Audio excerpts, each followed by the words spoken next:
잘하시죠? 얼마나 노력하겠어요. 네. 어제 제자반 하는데 어떤 집사님 그러세요. 하루에 3번 기도하기를 애쓰신대요.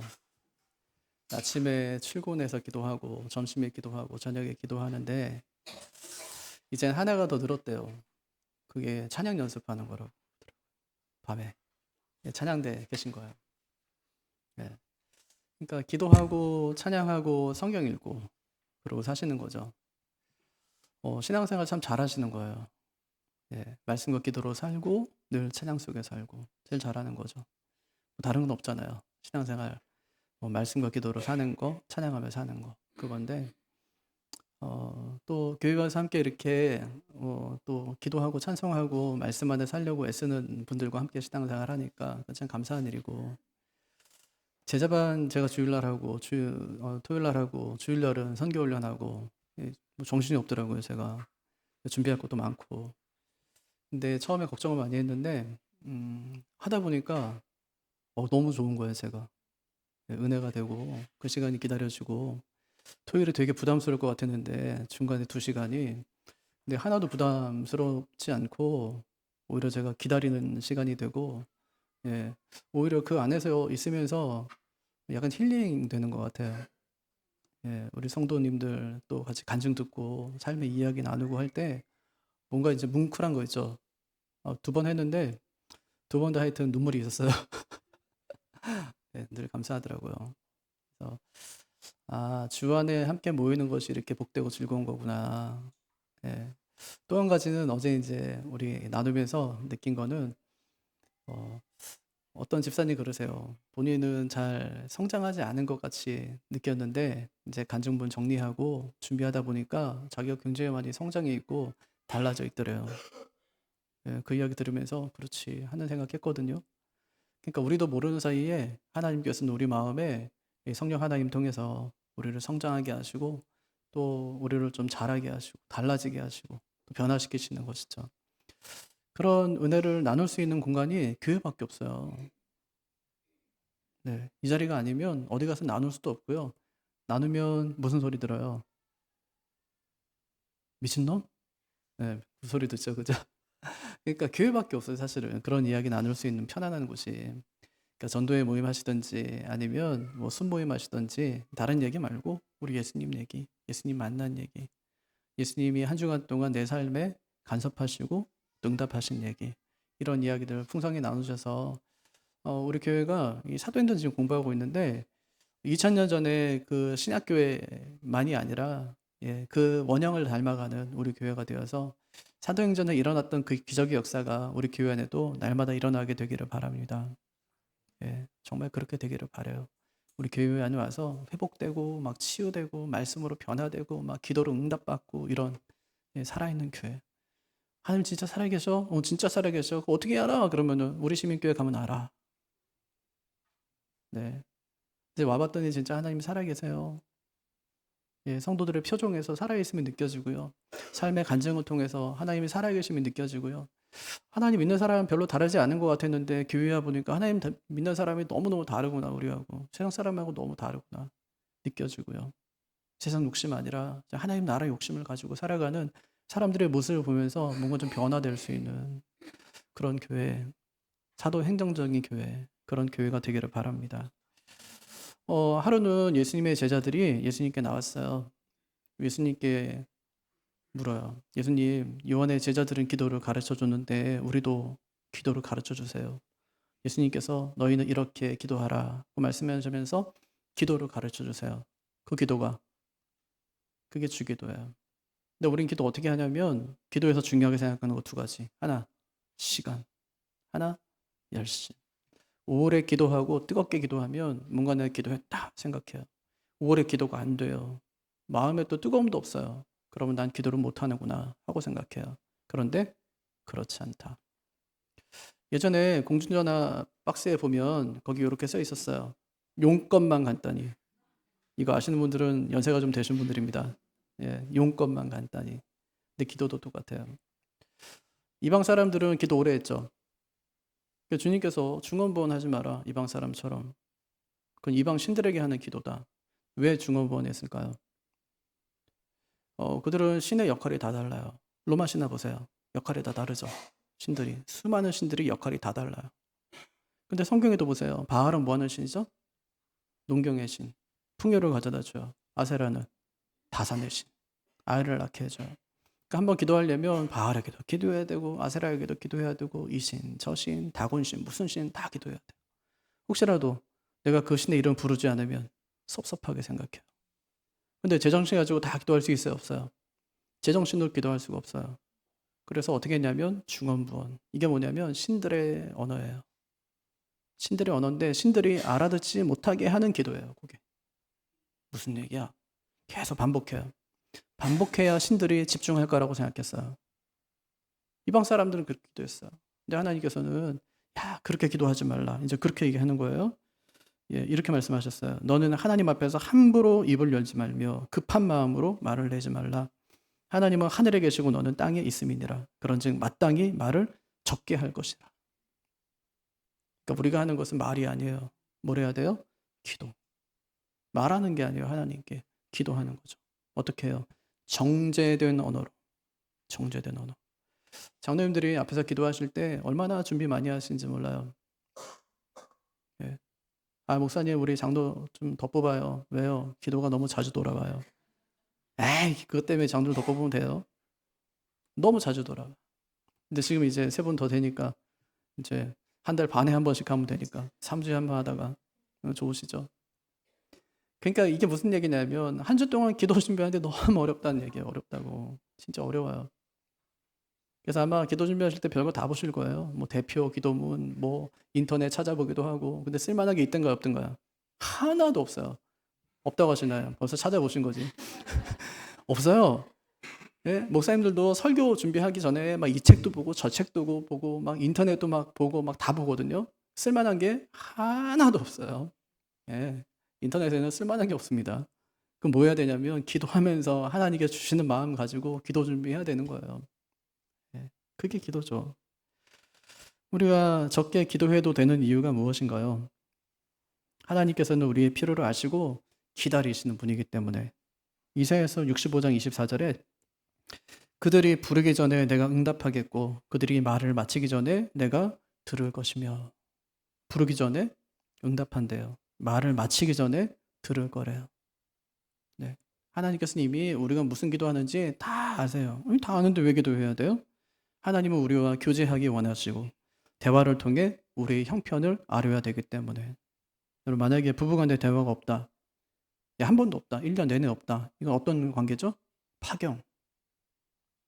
부모와 자식 간의 대화가 없다. 이거는 자식이 남보다 못하는 거예요. 하나님과 우리와의 관계를 나타내는 바로미터. 이것이 기도예요.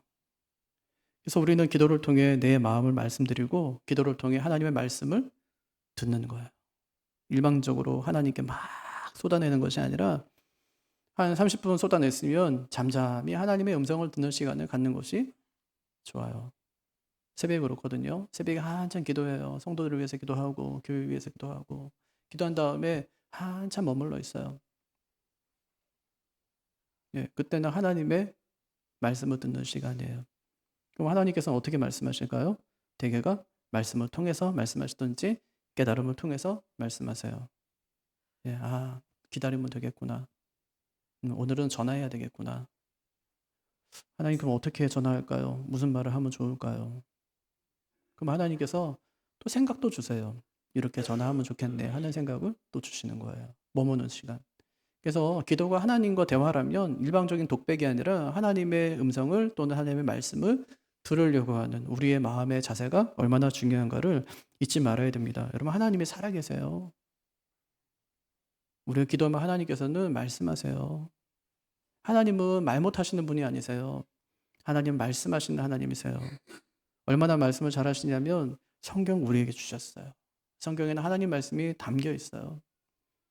성경을 통해 말씀하시는 그 하나님은 음성을 통해서도 말씀하실 수 있어요. 얼마든지 하나님 하실 수 있어요.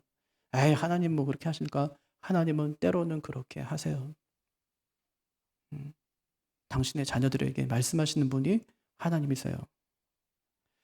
그래서 기도하지 않는 성도는 하나님과의 뭐라고 할까요? 별거 중인 부부와도 같아요. 예, 기도하지 않으세요? 별거 하고 계신 거예요. 너무 오래 안 했어요? 파경을 맞이하기 직전인 거예요. 기도하셔야 돼요. 그래서 중요한 것이 기도를 배우는 거예요. 옛날 초기 교부였던 많은 교부들이 기도에 대해 배워야 된다 이렇게 가르쳤어요. 예. 어거스틴도 기도에 대해 배워야 된다 이렇게 말했고요. 또 종교 개혁가들도 기도에 대해 배워야 된다 말했어요. 로마 가톨릭도 기도에 대해 가르쳤어요. 가르치는 것을 좀 뛰어넘어서 아예 기도문을 줬어요. 그래서 뭐라고 했냐면 이 기도문을 반복해서 주문을 외우듯이 매일매일 그렇게 암송하면 기도 응답이 이루어진다. 이렇게 했어요. 이거는 바람직해요, 아니에요? 이건 바람직한 게 아니죠.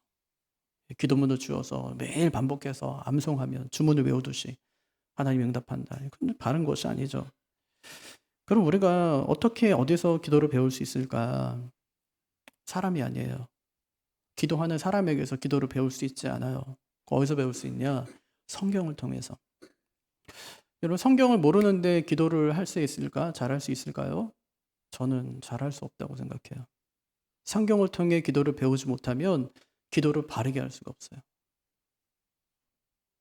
성경에는 기도문이 많이 나오거든요. 예를 들면 아브라함의 기도, 이삭의 기도, 야곱의 기도, 다윗의 기도, 또 요셉의 기도, 솔로몬의 기도, 니에미야의 기도, 엘리야의 기도 되게 많이 나와요.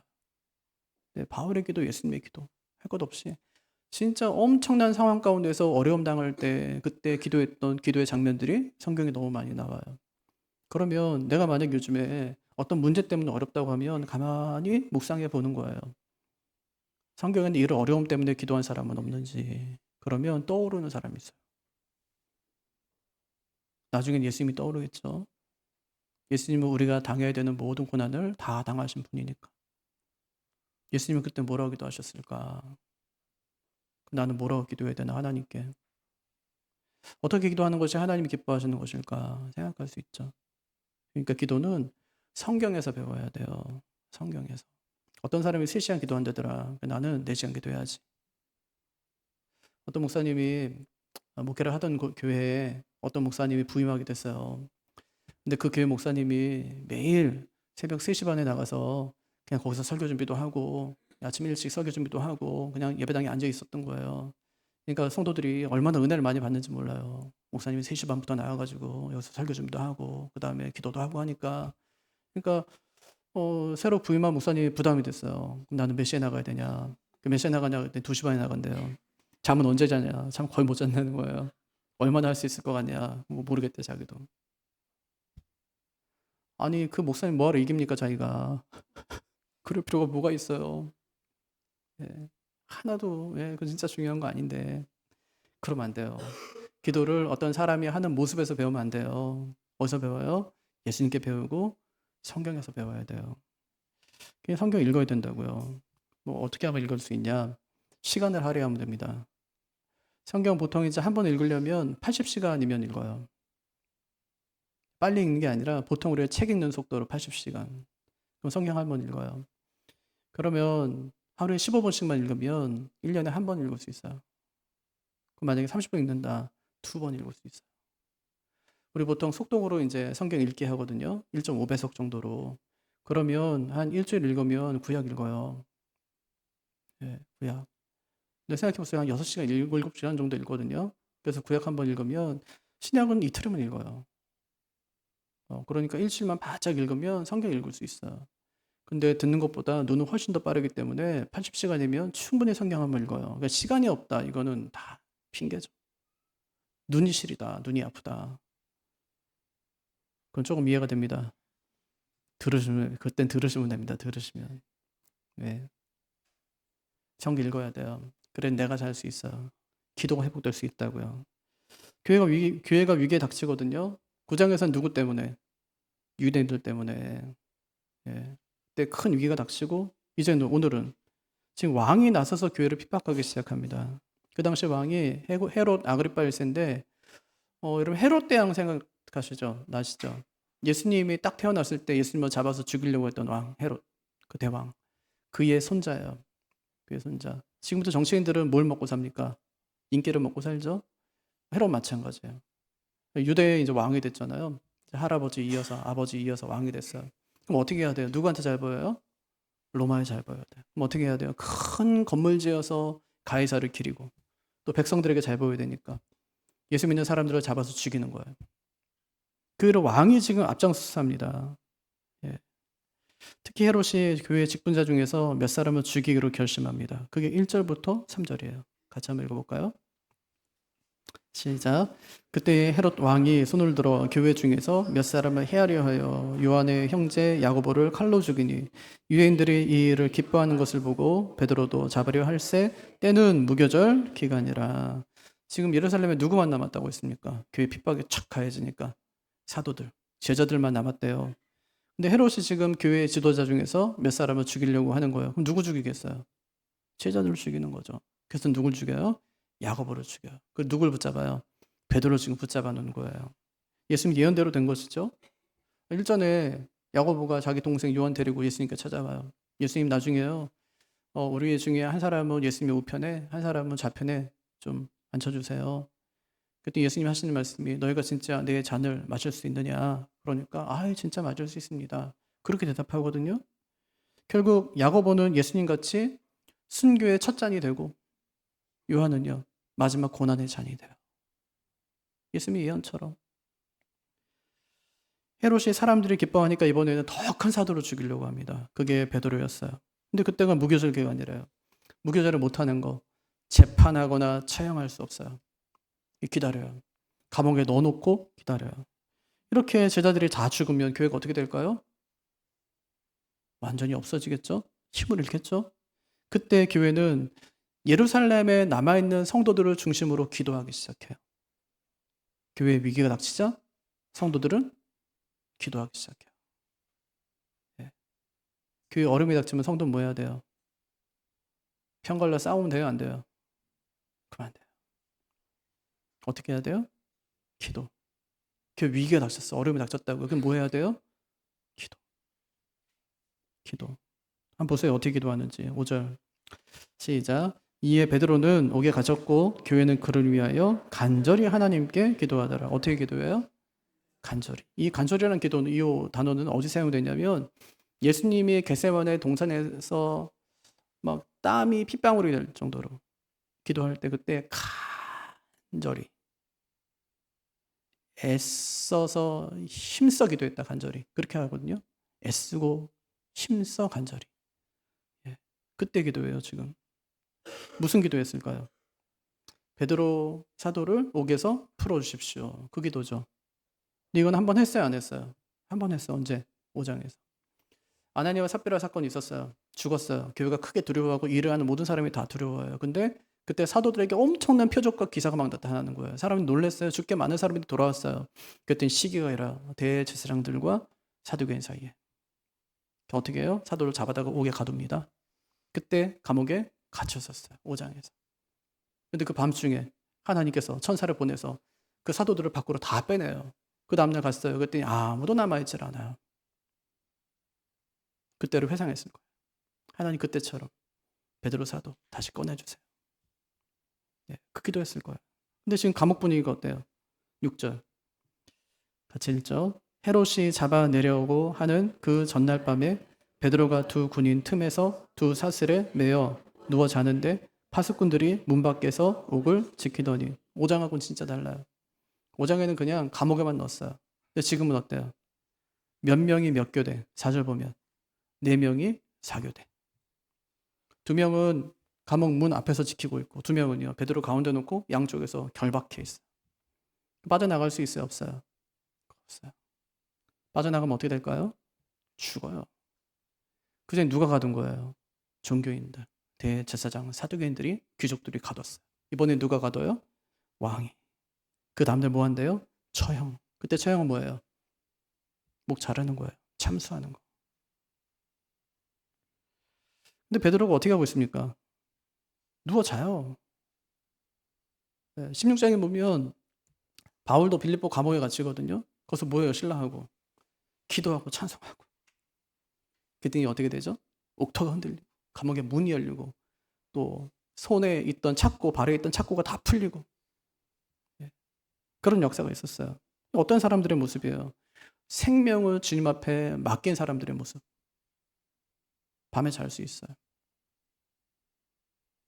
어떻게 잘 수 있냐? 염려하지 않으니까. 죽음이 두렵지 않으니까. 위기의 순간에 기도하자 어떤 일이 벌어집니까? 하나님이 개입하세요. 그럼 하나님이 개입하면 상황이 바뀌는 거죠. 다윗과 골리앗 보세요. 1절 동안 골리앗이 막 이스라엘을 엄청 조롱했어요. 이스라엘 섬기는 신을 막 조롱하고 하나님을 조롱하고 사울왕을 조롱하고 이 겁쟁이들아 나와봐라 이러면서 다윗이 등장했어요. 완전히 전쟁의 기류가 확 달라집니다. 다윗이 뭐한 사람인데요? 하나님께 기도하는 사람. 상황이 달라져요. 다윗이 그냥 혼자 왔는데 상황이 완전히 180도 달라지는 거예요. 아니, 귀신 들린 아이 한번 보세요. 아버지가 그를 예수님께 데려왔어요. 예수님이 안 계세요. 제자를 고칠 수 있대요. 아무리 해도 안 돼요. 예수님이 왔어요. 완전 분위기가 확 달라져요. 주님 할 수 있으면 이 아이 고쳐주십시오. 할 수 있거든요. 무슨 말이냐. 믿는 자들에게는 능히 하지 못할 일이 없느니라. 주여 내가 믿나이다. 뭐 이러면서 나의 믿음 없는 것을 도와주소서. 예수님이 기도로 고쳐버려요. 그런데 나중에 제자들을 묻죠. 주님 우린 안 되는데 왜 있으면 됩니까? 기도 외에는 이런 종류가 나갈 수 없느니라 이렇게 말씀하세요. 예. 기도하면요 상황이 달라져요. 7절 한번 보세요. 같이 한번 보죠. 후련히 주의 사자가 나타나매 옥중에 광채가 빛나며 또 베드로의 옆구리를 쳐 깨워 이르되 급히 일어나라 하니 쇠사슬이 그 손에서 벗어지더라. 그럼 하나님이 주로 언제 개입하십니까? 마지막에 이제 끝났구나 할 때 하나님이 그때 개입하세요. 힘들어 죽을 것 같을 때 그때요. 왜 그렇게 하시죠? 우리의 믿음과 기도를 기대하시기 때문에. 힘들어 죽을 것 같을 때 그때 우리의 믿음과 기도를 기대하시기 때문에 주님이 꼭 늦게 가세요. 나사로가 죽은 뒤에 가세요. 죽어야 가세요. 베드로가 내일 아침 죽는데 오늘 밤에 오세요. 마지막까지 낙심하지 말라는 뜻입니다. 아직도 희망이 있다는 거예요. 너희가 아무것도 할 수 없을 때 그때 주님께서 일하실 때라 하는 것을 잘 보여주십니다. 천사가 베드로 옆구리 치죠? 얼마나 깊이 잠들었는가를 알 수 있어요. 빨리 일어나라. 그러자 손에서 쇠사슬이 벗어져요. 허리춤을 묶어라. 신발을 신어라. 겉옷을 입어라. 빨리 나가자. 베드로가 가요. 근데 꿈인지 생신지 분간을 못해요. 문 3개를 통과하거든요. 근데 전부 다 자동문이에요. 다 자동문. 문 앞에만 가면 자동으로 문이 다 열려요. 그럼 어떤 문이든지 하나님이 열어주면 다 열려요. 주님께서 요한계시록 3장에서 빌라델비아 교회에게 말씀하실 때 이렇게 말씀하세요. 그가 열면 닫을 자가 없고 닫으면 열 자가 없다. 그게 누구예요? 그게 주님이에요. 그가 닫으면 열 자가 없고 그가 열면 닫을 자가 없어요. 하나님이 열라고 하면 다 열려요. 문들아 머리 들어라 들릴지어다 영원한 문들아.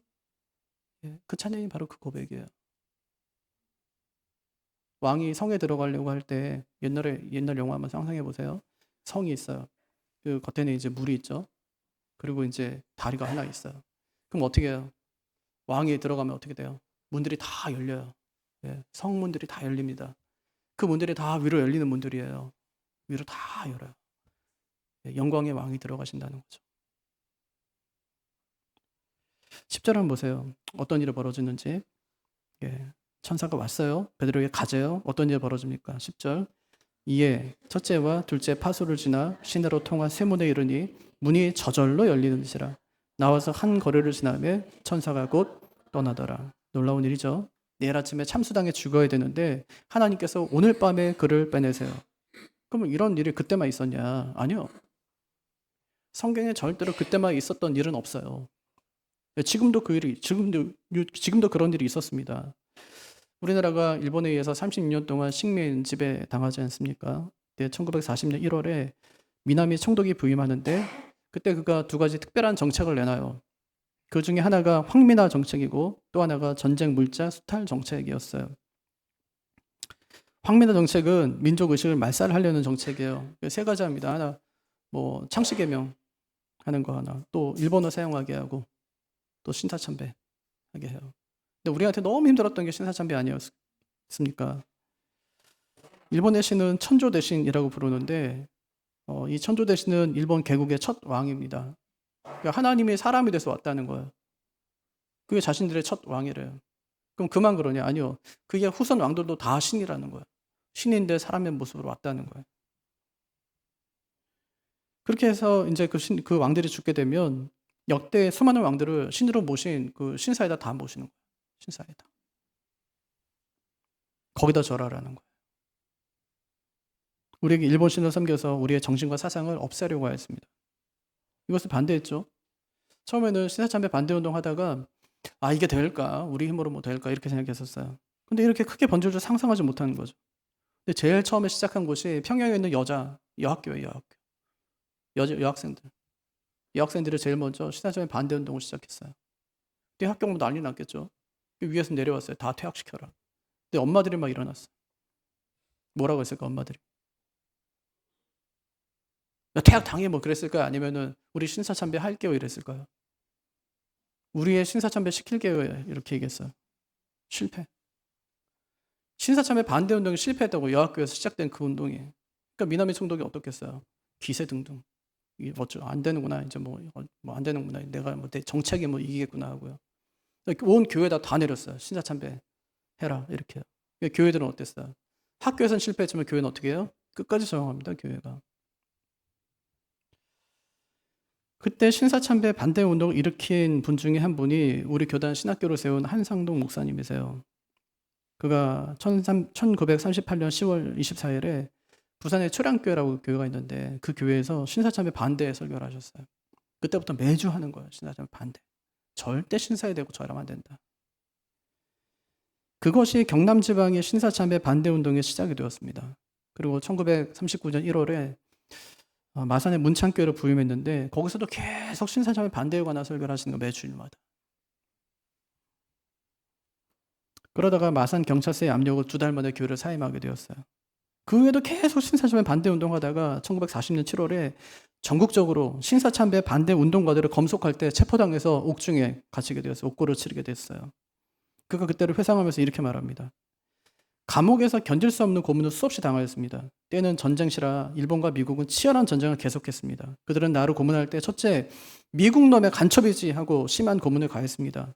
또한 한국 독립운동 해치, 독립운동 선동가지 하고 달려들기도 하였습니다. 그러다 안 되니 온갖 죄목을 만들어 치안법에 걸리도록 위협하고 고문을 하였습니다. 밤 1시나 2시경 모든 세상이 잠들었을 때 불러내어 고문을 했습니다. 고문이 너무 심하고 견디기 어려워 주님 나의 생명을 빨리 거두십시오 하고 기도했습니다. 이러한 기도를 수없이 하였습니다. 굶주림과 추위도 견딜 수 없었습니다. 몸은 퉁퉁 부었다가 또 빠졌다가 하기가 수없이 되풀이되었지만 죽지 않았습니다.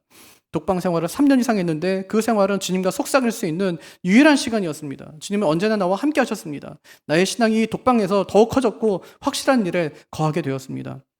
1945년 8월 15일 우리나라가 광복되면서 저는 8월 17일에 추록을 했습니다. 감옥에서 꼭 죽을 줄만 알았는데 하나님의 특별한 간섭으로 살아나왔습니다.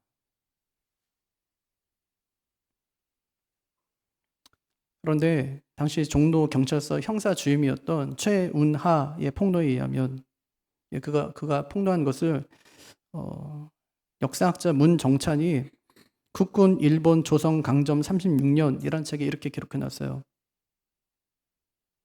그가 추록한 날은 조선 총독 아베 노부유키의 계획에 따라 조선 총독부 보호관찰령 제3호에 의해 처형이 집행되기 하루 전날이었다. 처형되기 하루 전날에 하나님께서 그 목사님을 비롯한 수많은 주의 종들을 빼내주신 거예요. 베드로 때와 똑같은 것이죠. 베드로 내일 참수당해야 됩니다. 오늘 하나님께서 꺼내주세요. 그때 교회는 뭐하고 있었을까요? 12절 한번 보세요. 같이 읽죠. 깨닫고 마가라 하는 요한의 어머니 마리아의 집에 가니 여러 사람이 거기에 모여 기도하고 있더라. 기도하고 있더라. 베드로가 감옥에 있을 때 교회는 기도하고 있더라. 여러분 늘 그런 것은 아니지만 기도만 했는데 상황이 바뀌는 경우가 있어요. 성경에 있죠. 에스더의 기도. 하만 유대인 다 죽이겠다. 계획을 세웠어요. 이제 조금 있으면 이제 그 계획대로 실천될 겁니다. 모르드게 잡아 죽이려는 계획까지 세우고 자기네 집에다가 장대를 높이 달았어요. 근데 에스더가 하나님 앞에서 3일 동안 금식하며 기도하죠. 죽으면 죽이를 하고 아하수에로에게 나가요. 어떻게 됩니까? 하만의 계획가 역전되어서 모르드게를 달려고 했던 그 장대에 하만 자기가 달려요. 모르드게가 높아지죠. 역전되어서 상황이 역전돼요. 이스라엘이 아말렉과 전쟁합니다. 모세가 손 들고 기도하면 이스라엘을 이기고 손을 내리면 이스라엘이 져요. 예수님이 오병이어 들고 기도합니다. 5천 명을 먹이고 12광주리가 남아요. 주기철 목사님이 연희 전문학교 다닐 때 안질 때문에 학업을 포기하셨어요. 근데 그 교회에 김익도 목사님이 와서 집회할 때 기도했는데 안질이 나왔어요. 눈이 나왔어요. 평양신학교에 들어가서 목사가 됐습니다. 이처럼 기도는 상황을 바꿔요. 교회가 기도합니다. 하나님께서 개입하시죠? 베드로가 풀려나요. 베드로가 마리아의 집에 갑니다. 늘 기도했던 그 장소에 가는 거예요. 거기 성도들 모여 있어요. 여전히 기도합니다. 베드로가 옥에 갇혀 있을 때부터 지금까지 기도를 멈추지 않고 교회가 계속해서 기도하고 있었던 것입니다. 무슨 기도했을까요? 석방으로 기도했겠죠. 아니면은 베드로가 죽음 앞에서 담대하게 기도했을지도 모르겠어요. 또 어쩌면은 뭐 기도는 하지만 석방될까 하는 마음으로 기도했는지도 몰라요. 그렇게 기도한 그들이 베드로가 옥에서 풀려났을 때 베드로를 본 다음에 그들의 반응이 어땠습니까? 그게 13절부터 16절이에요. 그때 한번 보죠. 베드로가 대문을 두드린데 로데라 하는 여자아이가 영접하러 나왔다가 베드로의 음성인 줄 알고 기뻐하여 문을 미처 열지 못하고 달려들어가 말하되 베드로가 대문 밖에 섰더라 하니 그들이 말하되 내가 미쳤다 하나 여자아이는 힘싸 말하되 참말이라 하니 그들이 말하되 그러면 그의 천사라 하더라. 베드로가 문 두드리기를 그치지 아니하니 그들이 문을 열어 베드로를 보고 놀라는지라. 베드로가 열심히 기도했어요. 기도한 대로 베드로가 풀려났습니다. 그럼 예상되는 교회 반응이 뭐예요? 하나님이 하셨습니다. 하나님 풀어주셨습니다. 하나님 너무 감사합니다가 돼야 되는데 그들의 반응이 어땠습니까? 의심하고 믿지 못했다는 거예요. 우리도 그럴 때 있거든요. 기도하고 의심해요. 믿지 못해요. 내가 하는 기도가 바른 기도인지 의문을 가질 때가 있습니다. 근데 걱정하지 마세요. 우리의 기도가 바른 기도인지 의심이 좀 될 때 그때도 잊지 마세요. 성령께서 우리 연약함을 도우신다는 거예요. 아우구스티누스가 우리가 어떻게 기도해야 될지 모르는 상태를 유식한 무식의 상태라고 얘기했어요. 어떻게 기도했는지 알겠어요. 근데 무엇을 기도해야 되는지 모르겠어요. 유식한 무식의 상태. 이것은 매우 자연스러운 일이에요. 그때 어떻게 해야 되죠? 순수한 마음으로 계속해서 기도해야 됩니다. 그들은 기도한 대로 응답이 오자 믿지 못했어요. 근데 거기서 끝났을까요?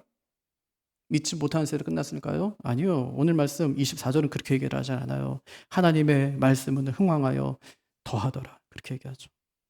하나님의 말씀은 흥왕하여 더하더라. 말씀을 정리하겠습니다. 교회가 기도할 때 능력이 있어요.